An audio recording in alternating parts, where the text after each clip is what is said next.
Ang pondo ay nagastos ng 11 days. Mas ano pa yan, mas mabilis pa. Sabi nga natin, kung si Napoles, 60 days niya naubos yung pondo. Ito, 11 days lang, no? Kumustahin ko lang po sana kung matutuloy yung hearing ng good government and public accountability at ano pong masasabi nyo na sinabi ni Vice President Sara Duterte sa isang interview na hindi siya dadalo rito kahit na nag-serve din personally nung Quadcom, nag-serve din ng committee secretary sa kanya ng invitation sana. Ano pong masasabi niyo? As the Vice Chairman ng Blue Ribbon Committee, nakakalungkot nga na hindi pupunta ang ating Vice President dahil marami siyang dapat na ipaliwanag tungkol dun sa mga nangyayari. At syempre kailangan ding umattend yung mga pinatawag ng House. Sa totoo lang, gusto na rin naming matapos yung investigasyon ng Blue Ribbon sa committee na ito para makapag-file na rin kami ng committee report. At sa katunayan, dahil sa gusto nga nating matapos na yung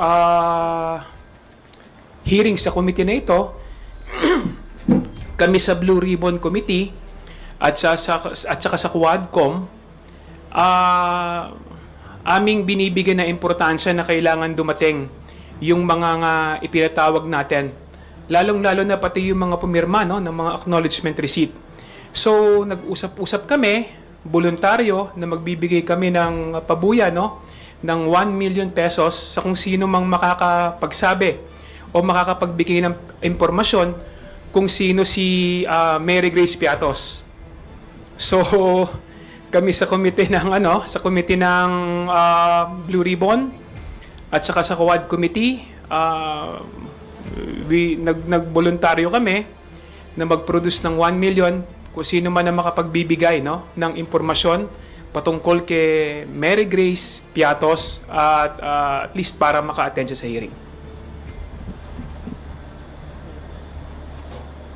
Sundan ko lang naman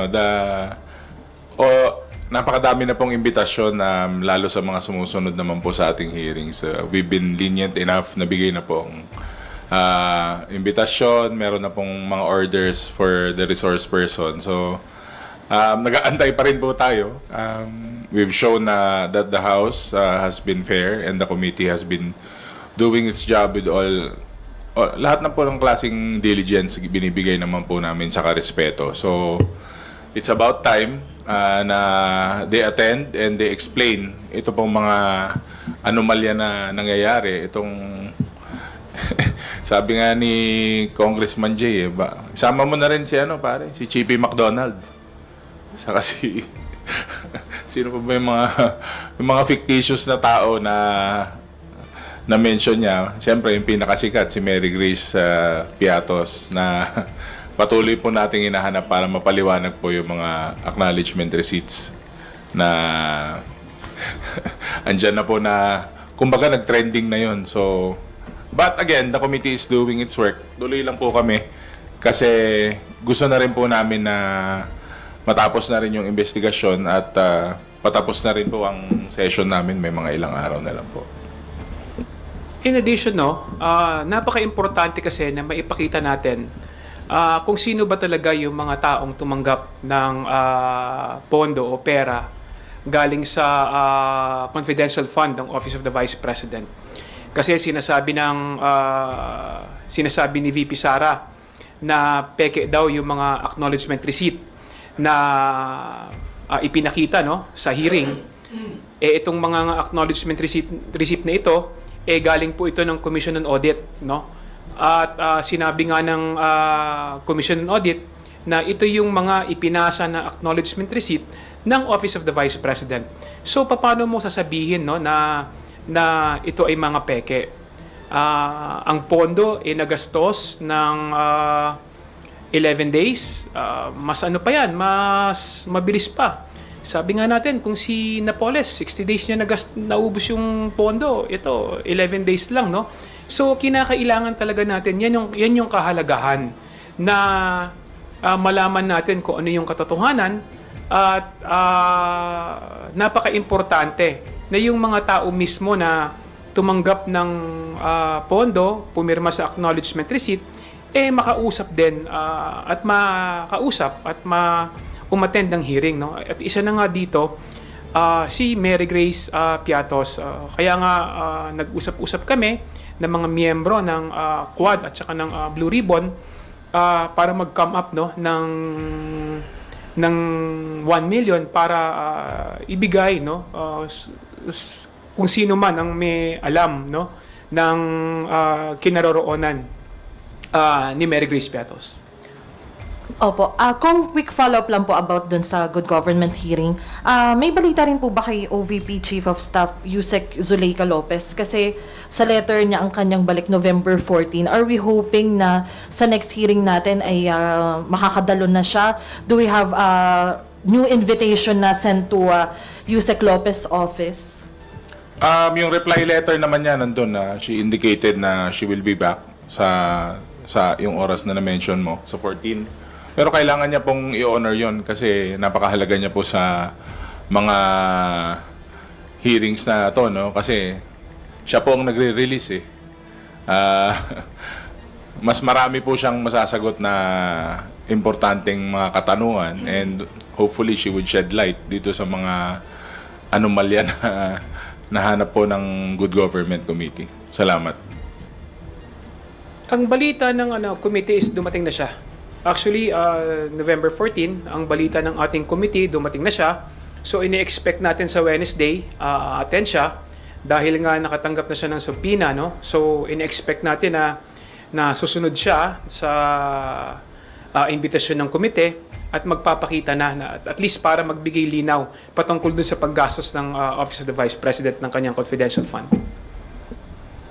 Kumustahin ko lang po sana kung matutuloy yung hearing ng good government and public accountability at ano pong masasabi nyo na sinabi ni Vice President Sara Duterte sa isang interview na hindi siya dadalo rito kahit na nag-serve din personally nung Quadcom, nag-serve din ng committee secretary sa kanya ng invitation sana.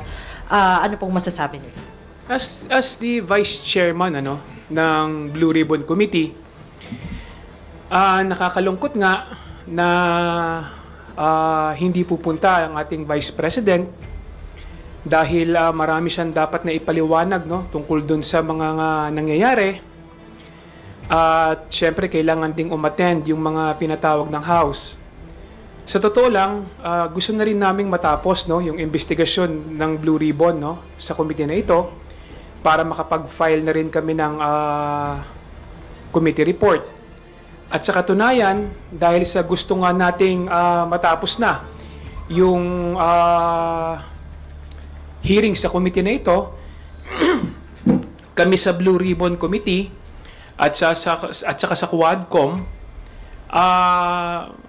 aming binibigyan na importansya na kailangan dumating yung mga ipinatawag natin. Lalong-lalo na pati yung mga pumirma ng mga acknowledgement receipt. So, nag-usap-usap kami, voluntaryo na magbibigay kami ng pabuya ng 1 million pesos sa kung sino mang makakapagsabi o makakapagbigay ng impormasyon kung sino si Mary Grace Piatos. So kami sa committee ng Blue Ribbon at saka sa Quad Committee, nagboluntaryo kami na mag-produce ng 1 million kung sino man ang makapagbibigay ng impormasyon patungkol kay Mary Grace Piatos at least para maka-attend siya sa hearing. Sundan ko lang naman napakadami na pong imbitasyon lalo sa mga sumusunod naman po sa ating hearings. We've been lenient enough na bigay na pong imbitasyon, meron na pong mga orders for the resource person. So nag-aantay pa rin po tayo. We've shown that the House has been fair and the committee has been doing its job with lahat na po ng klaseng diligence binibigay naman po namin sa karespeto. So, it's about time na they attend and they explain ito pong mga anomalya na nangyayari. Itong Sabi nga ni Congressman Jay, isama mo na rin si pare, si Chippy McDonald. Saka si sino pa ba yung mga fictitious na tao na mention niya. Siyempre, yung pinakasikat si Mary Grace Piatos na patuloy po nating hinahanap para mapaliwanag po yung mga acknowledgement receipts na andyan na po na kumbaga nag-trending na yun. So, but again, the committee is doing its work. Tuloy lang po kami kasi gusto na rin po namin na matapos na rin yung investigasyon at patapos na rin po ang session namin. May mga ilang araw na lang po.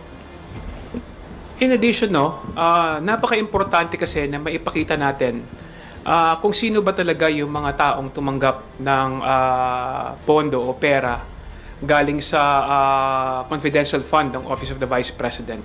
Kasi sinasabi ni VP Sara na peke daw yung mga acknowledgement receipt na ipinakita sa hearing. Itong mga acknowledgement receipt na ito galing po ito ng Commission on Audit, At sinabi nga ng Commission on Audit na ito yung mga ipinasa na acknowledgement receipt ng Office of the Vice President. So paano mo sasabihin na ito ay mga peke? Ang pondo nagastos ng 11 days, mas mas mabilis pa. Sabi nga natin, kung si Napoles, 60 days niya naubos yung pondo, ito, 11 days lang, So, kinakailangan talaga natin, yan yung kahalagahan na malaman natin kung ano yung katotohanan at napaka-importante na yung mga tao mismo na tumanggap ng pondo, pumirma sa acknowledgement receipt, makausap din at umattend ng hearing. At isa na nga dito, si Mary Grace Piatos. Kaya nga nag-usap-usap kami ng mga miyembro ng Quad at saka ng Blue Ribbon para mag-come up ng 1 million para ibigay kung sino man ang may alam ng kinaroroonan ni Mary Grace Piatos. Opo. Kung quick follow-up lang po about dun sa good government hearing, may balita rin po ba kay OVP Chief of Staff Yusek Zuleika Lopez? Kasi sa letter niya ang kanyang balik November 14. Are we hoping na sa next hearing natin ay makakadalo na siya? Do we have a new invitation na sent to Yusek Lopez office? Yung reply letter naman niya nandun na she indicated na she will be back sa yung oras na na-mention mo, sa 14. Pero kailangan niya pong i-honor yon kasi napakahalaga niya po sa mga hearings na to, Kasi siya po ang nagre-release mas marami po siyang masasagot na importanteng mga katanungan and hopefully she would shed light dito sa mga anomalya na nahanap po ng Good Government Committee. Salamat. Ang balita ng committee is dumating na siya. Actually, November 14, ang balita ng ating committee, dumating na siya. So, ini-expect natin sa Wednesday, attend siya. Dahil nga nakatanggap na siya ng subpoena, So, ini-expect natin na susunod siya sa invitasyon ng komite at magpapakita na at least para magbigay linaw patungkol dun sa paggastos ng Office of the Vice President ng kanyang confidential fund. Kumustahin ko lang po sana kung matutuloy yung hearing ng good government and public accountability at ano pong masasabi nyo na sinabi ni Vice President Sara Duterte sa isang interview na hindi siya dadalo rito kahit na nag-serve din personally nung Quadcom, nag-serve din ng committee secretary sa kanya ng invitation sana. Ano pong masasabi nyo?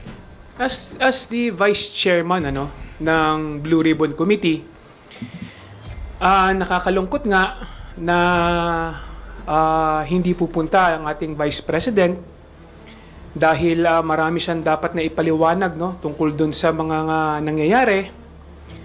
At syempre kailangan ding umattend yung mga pinatawag ng House. Sa totoo lang, gusto na rin naming matapos yung investigasyon ng Blue Ribbon sa committee na ito para makapag-file na rin kami ng committee report. At sa katunayan, dahil sa gusto nga nating matapos na yung hearing sa committee na ito, kami sa Blue Ribbon Committee at saka sa Quadcom,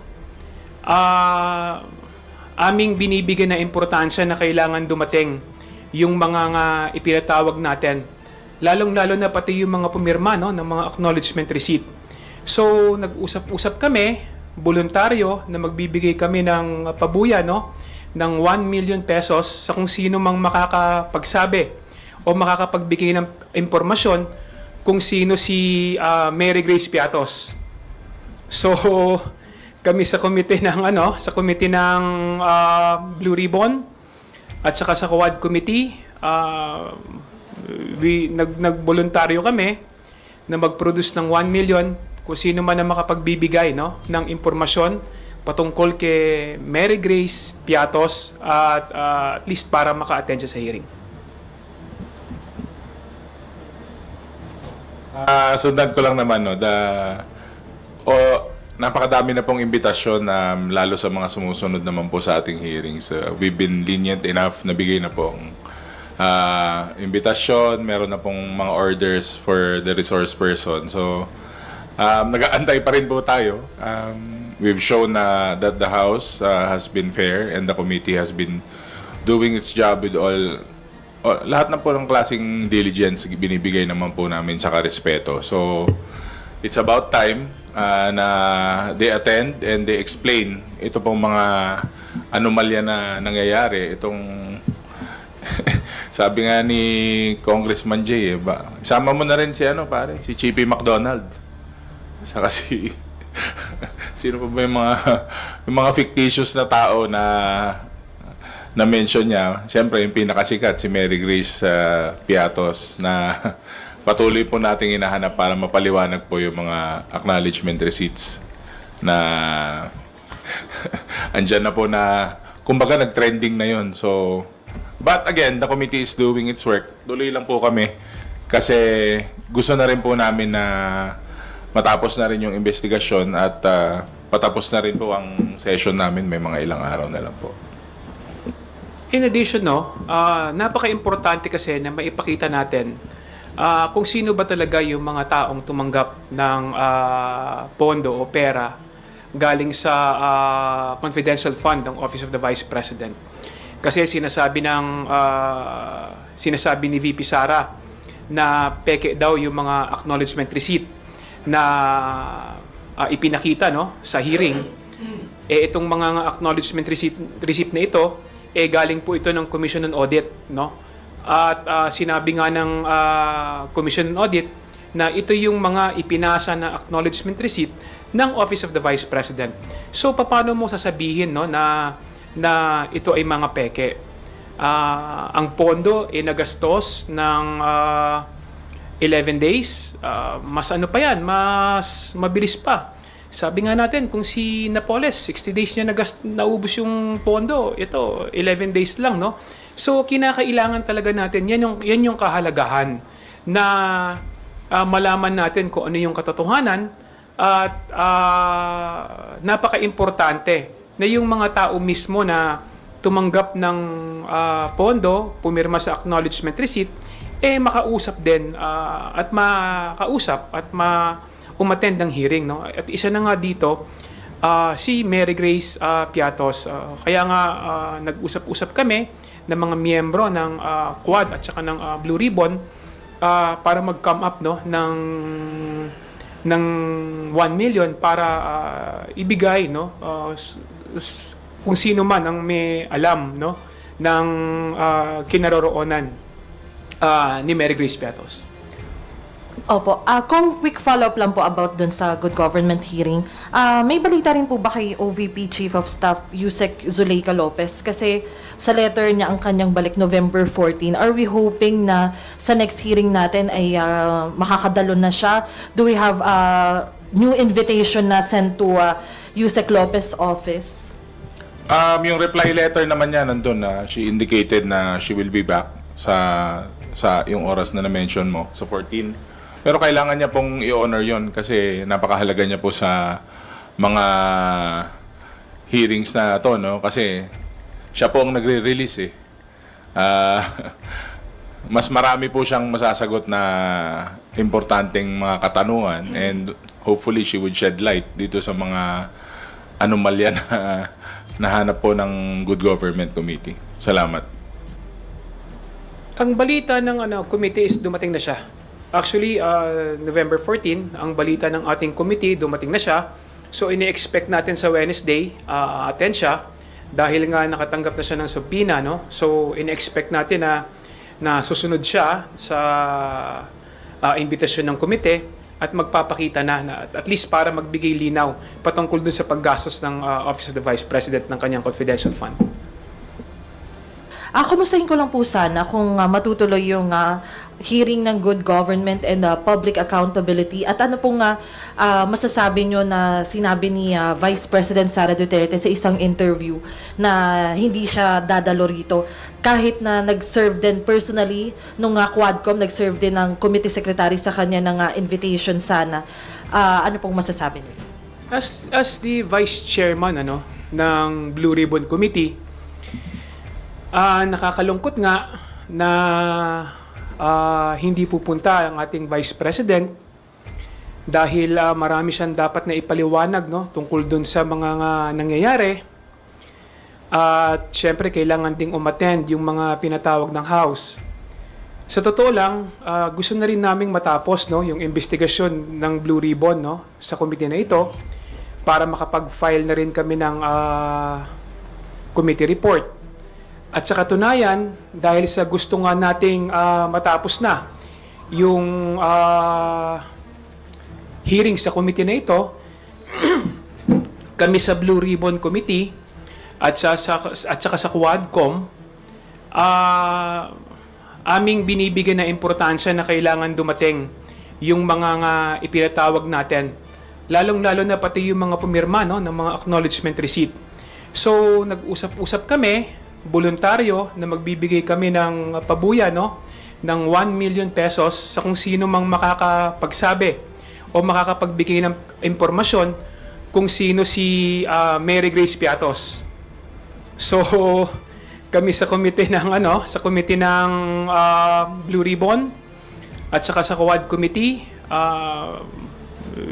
nagboluntaryo kami na mag-produce ng 1 million kung sino man na makapagbibigay ng impormasyon patungkol kay Mary Grace Piatos at least para maka-attend siya sa hearing. Sundan ko lang naman napakadami na pong imbitasyon lalo sa mga sumusunod naman po sa ating hearings. We've been lenient enough na bigay na pong imbitasyon, meron na pong mga orders for the resource person. So, nag-aantay pa rin po tayo. We've shown that the House has been fair and the committee has been doing its job with lahat na po ng klaseng diligence binibigay naman po namin sa karespeto. So, it's about time na they attend and they explain ito pong mga anomalya na nangyayari. Itong sabi nga ni Congressman Jay, isama mo na rin si si Chippy McDonald. Saka sino pa ba yung mga fictitious na tao na mention niya. Siyempre yung pinakasikat si Mary Grace Piatos na patuloy po nating hinahanap para mapaliwanag po yung mga acknowledgement receipts na andyan na po na kumbaga nag-trending na yun. So, but again, the committee is doing its work. Tuloy lang po kami kasi gusto na rin po namin na matapos na rin yung investigasyon at patapos na rin po ang session namin. May mga ilang araw na lang po. In addition, napaka-importante kasi na maipakita natin kung sino ba talaga yung mga taong tumanggap ng pondo o pera galing sa confidential fund ng Office of the Vice President. Kasi sinasabi ni VP Sara na peke daw yung mga acknowledgement receipt na ipinakita sa hearing. Itong mga acknowledgement receipt na ito, galing po ito ng Commission on Audit, At sinabi nga ng Commission on Audit na ito yung mga ipinasa na acknowledgement receipt ng Office of the Vice President. So paano mo sasabihin, no, na ito ay mga peke? Ang pondo ay nagastos ng 11 days. Mas ano pa yan, mas mabilis pa. Sabi nga natin, kung si Napoles, 60 days niya naubos yung pondo. Ito, 11 days lang, no? So, kinakailangan talaga natin, yan yung kahalagahan na malaman natin kung ano yung katotohanan at napaka-importante na yung mga tao mismo na tumanggap ng pondo, pumirma sa acknowledgement receipt, makausap din at makausap at umattend ng hearing, no? At isa na nga dito si Mary Grace Piatos. Kaya nga nag-usap-usap kami ng mga miyembro ng Quad at saka ng Blue Ribbon para mag-come up, no, ng 1 million para ibigay, no, kung sino man ang may alam, no, ng kinaroroonan ni Mary Grace Piatos. Opo. Kung quick follow-up lang po about dun sa good government hearing, may balita rin po ba kay OVP Chief of Staff Yusek Zuleika Lopez? Kasi sa letter niya ang kanyang balik November 14. Are we hoping na sa next hearing natin ay makakadalo na siya? Do we have a new invitation na sent to Yusek Lopez office? Yung reply letter naman niya nandun na she indicated na she will be back sa yung oras na na-mention mo, sa 14. Pero kailangan niya pong i-honor yon kasi napakahalaga niya po sa mga hearings na to, no? Kasi siya po ang nagre-release mas marami po siyang masasagot na importanteng mga katanungan and hopefully she would shed light dito sa mga anomalya na nahanap po ng Good Government Committee. Salamat. Ang balita ng committee is dumating na siya. Actually, November 14, ang balita ng ating committee, dumating na siya. So, ini-expect natin sa Wednesday, attend siya. Dahil nga nakatanggap na siya ng subpoena, no? So, ini-expect natin na susunod siya sa imbitasyon ng komite at magpapakita na at least para magbigay linaw patungkol dun sa paggastos ng Office of the Vice President ng kanyang confidential fund. Kumustahin ko lang po sana kung matutuloy yung hearing ng good government and public accountability at ano pong masasabi nyo na sinabi ni Vice President Sara Duterte sa isang interview na hindi siya dadalo rito kahit na nag-serve din personally nung Quadcom, nag-serve din ng committee secretary sa kanya ng invitation sana. Ano pong masasabi niyo? As the Vice Chairman ng Blue Ribbon Committee, nakakalungkot nga na hindi pupunta ang ating Vice President dahil marami siyang dapat na ipaliwanag, no, tungkol dun sa mga nangyayari. At syempre kailangan ding umattend yung mga pinatawag ng House. Sa totoo lang, gusto na rin naming matapos, no, yung investigasyon ng Blue Ribbon, no, sa committee na ito para makapag-file na rin kami ng committee report. At sa katunayan, dahil sa gusto nga nating matapos na yung hearing sa committee na ito, kami sa Blue Ribbon Committee at saka sa Quadcom, aming binibigyan na importansya na kailangan dumating yung mga ipinatawag natin. Lalong-lalo na pati yung mga pumirma, no, ng mga acknowledgement receipt. So, nag-usap-usap kami, voluntaryo na magbibigay kami ng pabuya, no, ng 1 million pesos sa kung sino mang makakapagsabi o makakapagbigay ng impormasyon kung sino si Mary Grace Piatos. So kami sa committee ng Blue Ribbon at saka sa Quad Committee,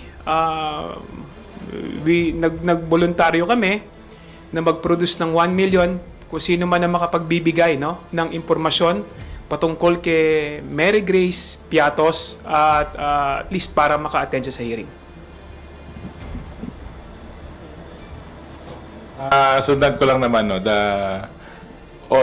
napakadami na pong imbitasyon lalo sa mga sumusunod naman po sa ating hearings. We've been lenient enough na bigay na po ang imbitasyon, meron na pong mga orders for the resource person. So, nag-aantay pa rin po tayo.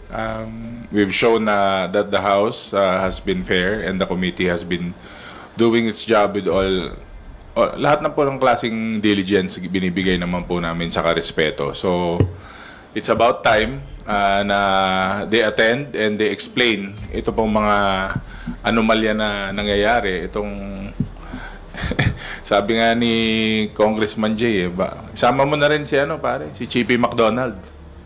Saka sino pa ba yung mga fictitious na tao na mention niya. Siyempre, yung pinakasikat, si Mary Grace Piatos, na patuloy po nating hinahanap para mapaliwanag po yung mga acknowledgement receipts na andyan na po na, kumbaga nag-trending na yun. So, but again, the committee is doing its work. Tuloy lang po kami kasi gusto na rin po namin na matapos na rin yung investigasyon at patapos na rin po ang session namin. May mga ilang araw na lang po.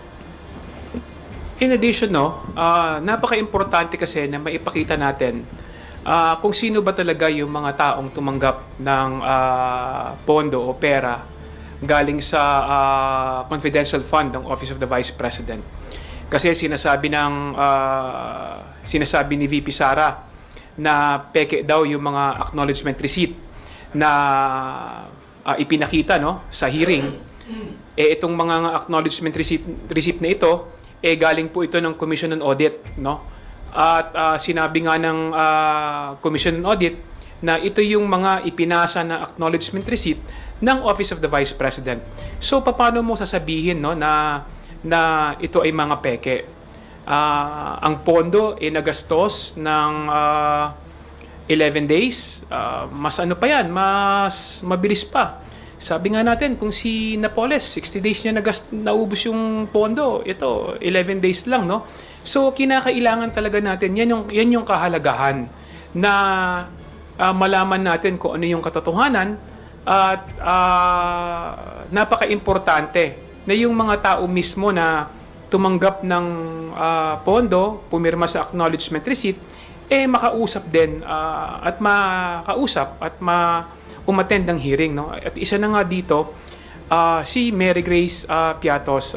Kaya nga nag-usap-usap kami ng mga miyembro ng Quad at saka ng Blue Ribbon para mag-come up ng 1 million para ibigay kung sino man ang may alam ng kinaroroonan ni Mary Grace Piatos.